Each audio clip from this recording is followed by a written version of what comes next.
Vous voulez savoir comment paramétrer Google My Business? Eh bien, écoutez ce qui va suivre, ça va vous intéresser. Alors, bonjour à tous, bienvenue dans cette dernière partie qui est dédiée à Google My Business. Alors, on avait vu dans un premier temps le tutoriel pour créer une adresse Gmail. Donc, c'est vraiment un tutoriel pour débutants. Je vous invite à regarder la vidéo si vous ne l'avez pas encore vue. On avait rapidement parcouru ensemble l'interface de Gmail et je vous avais montré comment vous connecter à Google My Business. Maintenant, on va rentrer dans le vif du sujet et on va voir ensemble vraiment en détail en quoi ça consiste et tout ce qu'on peut faire avec. Alors, je suis donc connecté à Gmail avec mon compte, avec l'adresse que nous avions créée ensemble la fois dernière.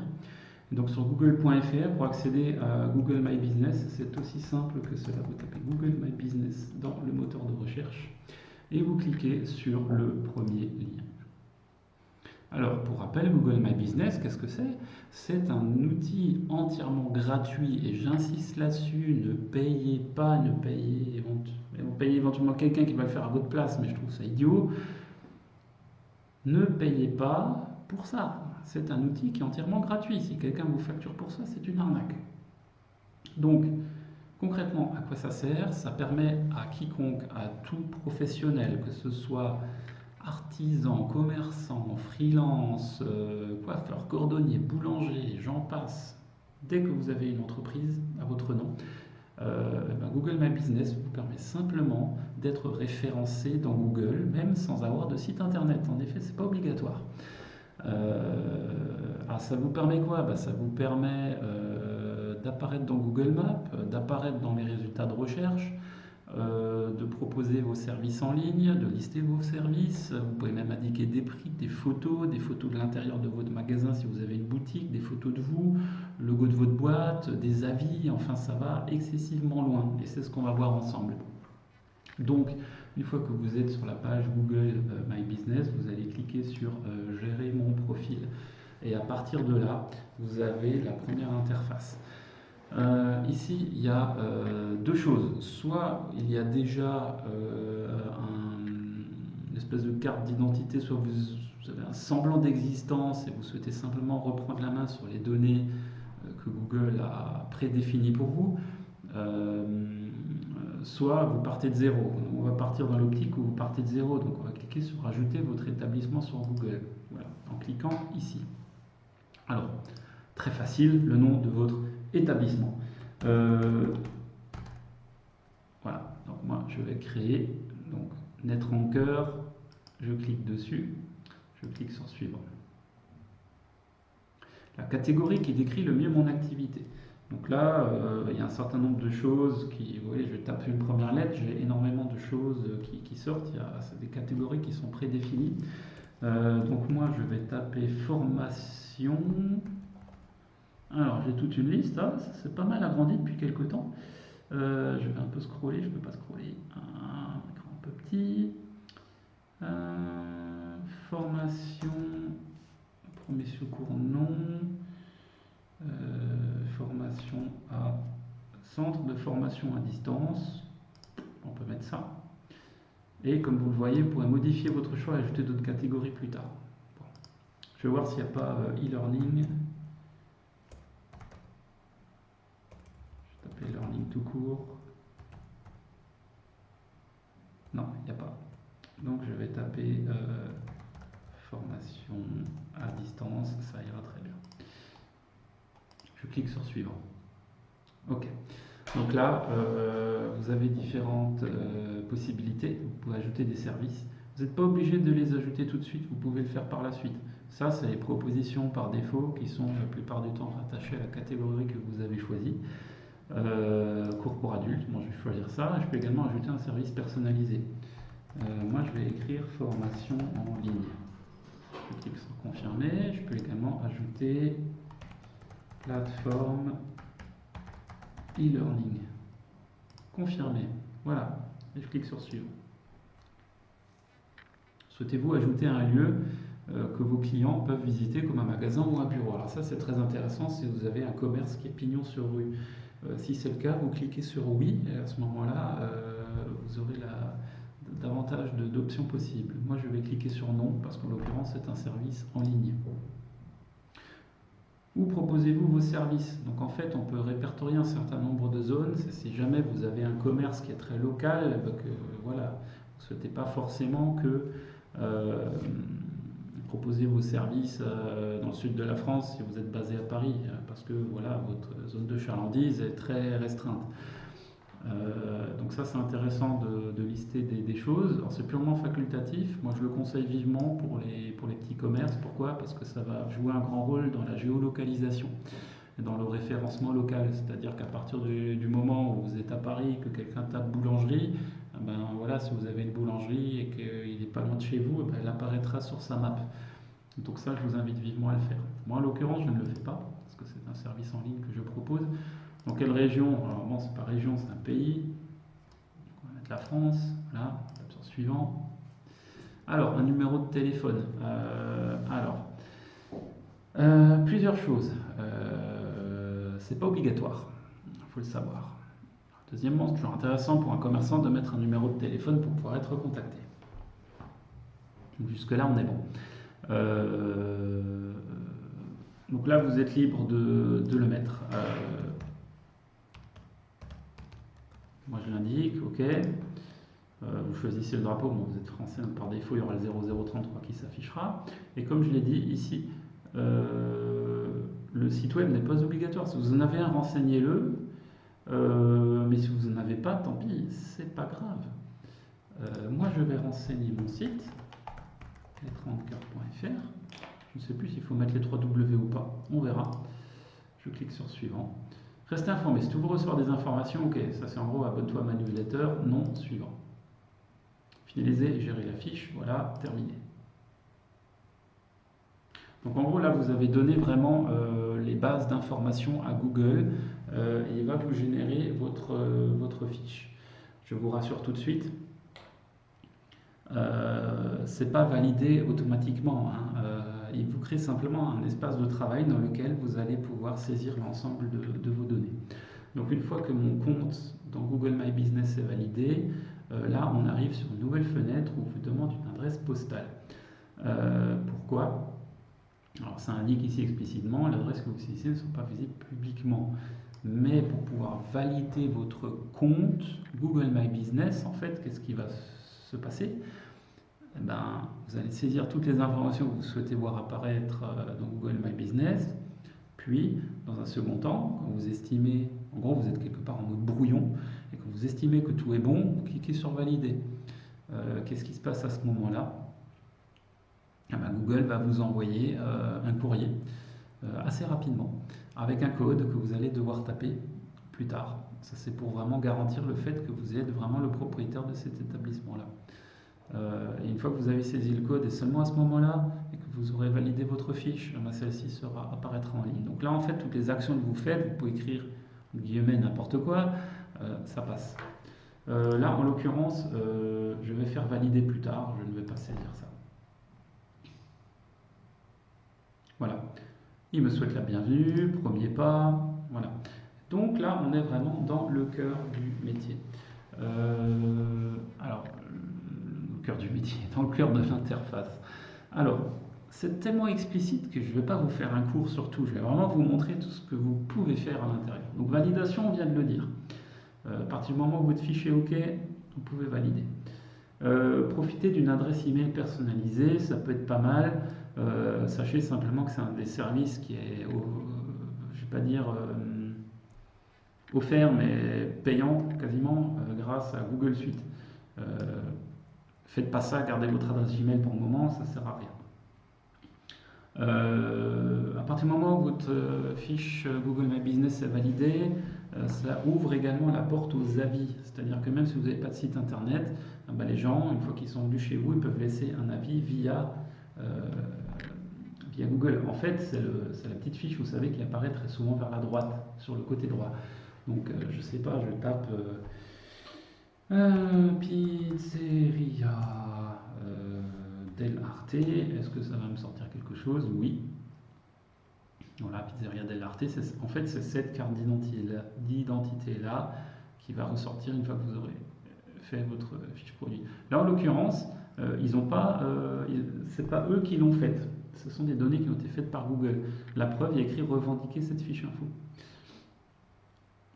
Par contre, si je clique là sur Ristorante dell'Arte, bah, vous voyez là, ce sont des gens qui, voilà, qui sont bien référencés dans Google. Alors bon, eux, ils ont un site web, mais voilà, si vous n'en aviez pas, bah, il n'y aurait rien ici. Donc vous serez quand même sur la carte. Ok. Ensuite, découvrez les dernières statistiques de votre établissement. Ok, c'est des données aussi auxquelles vous pourrez avoir accès, c'est-à-dire que vous verrez le nombre de personnes qui ont demandé l'itinéraire pour aller vers chez vous, le nombre de recherches qui ont été faites, le nombre de clics qu'il y a eu, le nombre d'appels que vous avez eu. Enfin voilà, ça vous donne déjà aussi un peu de data, ce qui est pas moche. Attirer plus de clients, donc là, bon, là c'est Google qui essaie de vous vendre encore un truc. Si plus tard ça vous intéresse de faire de la publicité en ligne, ben, vous pouvez directement raccorder votre My Business à votre compte Google Ads. Je ferai probablement une autre vidéo à ce sujet une autre fois.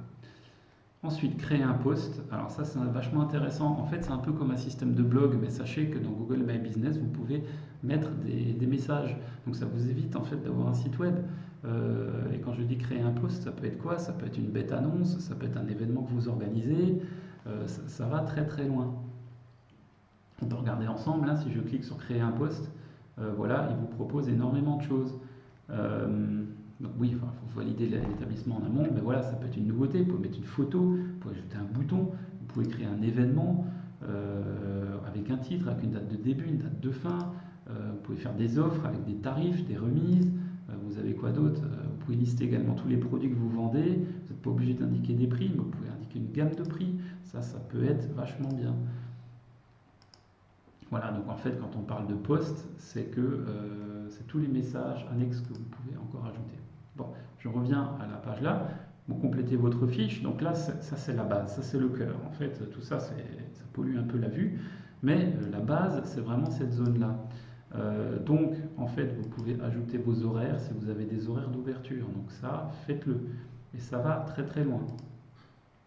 Ouverture de A. Voilà, vous pouvez mettre 24 sur 24. Enfin voilà, c'est hyper explicite. Je ne vais pas rentrer dans les détails. Vous cliquez sur appliquer une fois que c'est fait. Moi, je ne vais pas le faire, mais voilà. Ouais, et par défaut, il vous renvoie vers ça où on retrouve le récapitulatif de tout. Bon, ça, vous voyez mon numéro de téléphone pro. Bon, il est accessible en ligne déjà, donc je ne vais pas forcément le masquer. Et puis voilà, là, vous avez un certain nombre de choses que vous pouvez également renseigner. Et je vous invite vraiment à tout renseigner. C'est là où vous pouvez encore modifier le nom, vous pouvez changer les catégories, vous pouvez les zones desservies, les horaires, ça on l'a dit.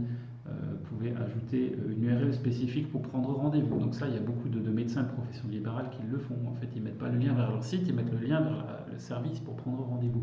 Les produits, ça c'est assez récent aussi, mais je vous invite à le faire. Si vous vendez, je ne sais pas moi, si vous êtes un restaurateur et que vous avez plusieurs plats, des plats spécifiques que vous avez tout au long de l'année, mettez vos produits en avant, ça donnera envie aux gens de venir. Des faits marquants, ça peut être pas mal. En gros, ça retrace vraiment l'historique de votre entreprise, surtout s'il a quelques années d'existence. Vous pouvez mettre par exemple inauguration, sur les attributs modifiables, faits marquants. Ah non, c'est encore autre chose ça, pardon. Établissement géré par des femmes, ouais, c'est une nouveauté ça. Ouais, non, laissez tomber, on oublie ça. Je raconte aussi des bêtises. Non, ce qui compte, c'est la description de l'établissement. Ça, soyez exhaustif. Vous pouvez aller jusqu'à 750 caractères, c'est pas négligeable. Voilà, c'est ici. Ajoutez la date d'ouverture. Ça, c'est vachement bien. Même si votre établissement est tout récent, hein, ajoutez la date d'ouverture. Voilà, vous pouvez ajouter des libellés, un code magasin. Vous pouvez ajouter quoi d'autre? Plein de choses. Enfin, c'est tellement simple à prendre en main qu'il ne faut pas chercher plus loin. Par contre, chose très importante, c'est là où je vais vraiment un peu plus insister, c'est sur ajouter des photos. Pourquoi? Alors je passe l'aide. Faites la promotion de votre établissement. En fait, au niveau des, faut savoir que Google, comment ça fonctionne. En fait, lui, il prend en compte toute la data que vous lui mettez à disposition. Donc, si vous remplissez très bien votre fiche, mais que vous ne mettez pas de photos, c'est bien, mais le problème, c'est que vous apparaîtrez que dans les résultats de recherche textuelle. Or, il serait quand même très intéressant pour vous aussi d'apparaître dans les résultats de recherche d'images.